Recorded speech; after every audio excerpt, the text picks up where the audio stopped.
You've heard of the Powerwall 3, but have you heard of the Powerwall 3P? Yep, you heard that right. The Powerwall 3 is getting a big brother and a bit of an upgrade by the sounds of things. The new 3P is a 3-phase inverter. But that begs the question, can you have a 3-phase inverter in your home? Would you likely get one of these installed yourself? Well, I'm going to be breaking down what we know so far and what's likely to be the case in this video. Let's go. In the UK, we can have a couple of different supply types into the home. For most domestic properties, this will be a single-phase supply. So for those households with really high consumption levels, I'm thinking heat pumps, for example, if you're thinking of one, EV car charging, swimming pools, hot tubs, pond carp fish, I love a good carp. Those properties that have that higher consumption might be going from a single-phase to a 3-phase supply, or you might also have a 3-phase supply already. Now, you can normally tell the difference between the two. First of all, if you look on your electricity bill, 3-phase supply will be subject to 3 standing charges, 1 per phase. So most people might be going, oh, I'll just put a 3-phase supply in. Well, it's not always as simple as that. There's a cost associated with upgrading the supply if you don't have one already. So instead of paying, say, 50p a day, you'll be paying £1.50 base rate. So there's other buildings that we see 3-phase, such as farms, larger property buildings, as I mentioned a second ago.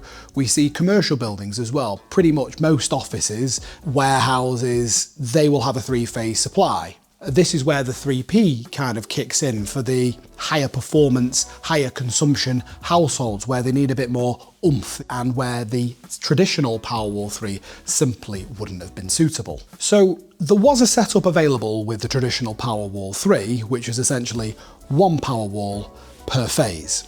Really, that's quite an expensive setup. If you're thinking kind of 7.5 grand a pop, you're at kind of 22, 23 grand. Well, this is where I think the 3P will come in, because instead of having 3 single-phase inverters, load imbalances across those 3 phases, we can have 1 3-phase inverter that can essentially meet the demand of these individual phases.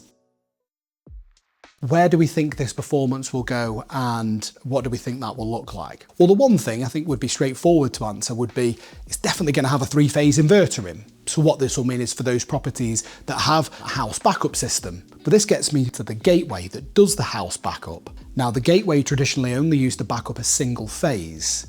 So I would assume, rightly or wrongly, that the gateway will be increased probably in size. It will then have a 3-phase backup system built in. They use a contactor essentially, so this will get an upgrade. There is a little bit more space inside there, so whether they'll use the same containment, which is quite typical of Tesla.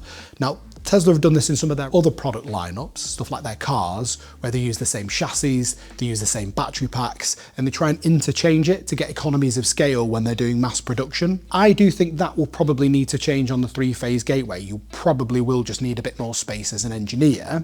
However, the thing that I don't think will change, and I could be corrected here if I am wrong, I don't think that the overall size of the Powerwall 3 will change from the single-phase version. I think they will look almost identical. Now, they might go for a slight different aesthetic look because I think people that go for the 3-phase version might want to be identified different, a little bit like they do with the performance cars. But I think the actual overall shape and size of it, I don't think will change because they can keep the same die casting space. And I say this because whilst there's no more space for physical battery storage, there is more space at the top of the inverter for a slightly larger inverter size. We know the expansion pack's slightly shallower, so it might be slightly thicker in terms of its overall size to allow for extra battery storage. That is a possibility. We've also got to think of weight, manual handling, weight in vans as well. The Powerwall 3 is over 100 kilos in its weight. If we then start adding extra battery storage, it gets a lot heavier. Would it be safe from a manual handling point of view, unboxing it against forklift truck limits? I don't think so. I think instead what Tesla might do is add a couple of extra kilowatt hours, maybe, maybe not, I don't think they will, but I think what they will do is give the inverter a significant upgrade. And also what we know is we have an expansion pack. And I think the expansion packs will just simply be interchangeable. I don't think they'll discriminate on the battery storage system. We can effectively add up to 3 expansion packs on a main inverter. I think they'll leave those well where they are because it's the inverter doing the actual work, converting the DC to AC. We don't need a separate production line. We can keep producing the same expansion packs and they're interchangeable between the single and 3-phase versions. I'm going to go out on a whim here And I'm going to say, I think we will get an uprated inverter. And when we start then adding expansion packs, the rate of charge and discharge will then start increasing. Because I feel like the current limiting factor will actually be the single phase inverter, because we can't put much more than 11 kilowatt inverter on a single phase. And in the same way on the single phase version, when we add an expansion pack, we get an increased charge rate. I have a feeling that we'll get an increased discharge rate when we add another expansion pack. So what do I think the size of inverter will be? I think it's a tough one, because what we know is when we parallel these inverters on a single phase system, this is where we have more than one main unit, we can effectively increase the rates of charge and discharge from the system. Same with the expansion pack, but we have an additional inverter, so we can increase it. But the limiting factor here isn't often the power wall, it's often the supply cable that comes in and out of the property. So my view of the three-phase system is, where we want greater rates of charge and discharge, I think the inverter will be about 22 kilowatts. I think they'll increase it by about double for the three phase. And I don't think they'll keep it the same, the 11, because that's only giving us effectively like 3.6 kilowatts per phase. Your average three phase system is just simply going to need more of a demand than that on a single phase, which is why people buy Powerwall in the first place. So I think they'll give the inverter a bit of a meaty upgrade, but I also think then the rates of battery discharge will really be driven by the actual expansion packs and or paralleling the three Ps together. Hopefully that made a little bit of sense. I appreciate that was a bit of a whistle-stop tour. Why now, and why release it over in Germany first? Well, in Germany, there is far more renewable energy that's actually pumped onto the grid. They're a little bit ahead of us in terms of how they've managed to invest in their ecosystems. And what this has meant is a significant number of German households that have three-phase. So it makes sense for Tesla actually, instead of releasing it over in America first, where three-phase isn't as common, if available at all, I don't think, you're in a position whereby in Europe, it's very common. And in the UK, actually, it's quite common too, particularly on these bigger footprint buildings. And that brings me quite nicely onto what's going to happen in terms of commercial. Traditionally, on a single phase Powerwall 3, you'd pretty much never spec them on a commercial building. It just simply wouldn't happen. However, with the new 3P, what I think we'll see is offices where you have a three-phase connection will be in a position whereby they'll likely adopt the 3P going, well, my business energy costs are really high. I can put renewable energy up on the grid. I can power the air conditioning, I can power my office equipment using the Tesla system. It also gives resilience from the grid. So if the power goes out, the business just doesn't stop dead in its tracks. There's actually a level of basically backup power, a bit like the traditional generator, where it could back the office up for a few hours and essentially keep that office space ticking over. So I think kind of open the market up for Tesla where previously they've not been able to get a leg in. Another disclaimer, Tesla also do the Megapack style system. That's for like massive grid networks. That isn't relevant really to this type of conversation. This is more just like the smaller side of the commercial and the bigger side of the domestic houses effectively. I also just want to be clear that a lot of the performance figures that I've discussed in today's video are quite speculative. Tesla haven't formally confirmed this information yet.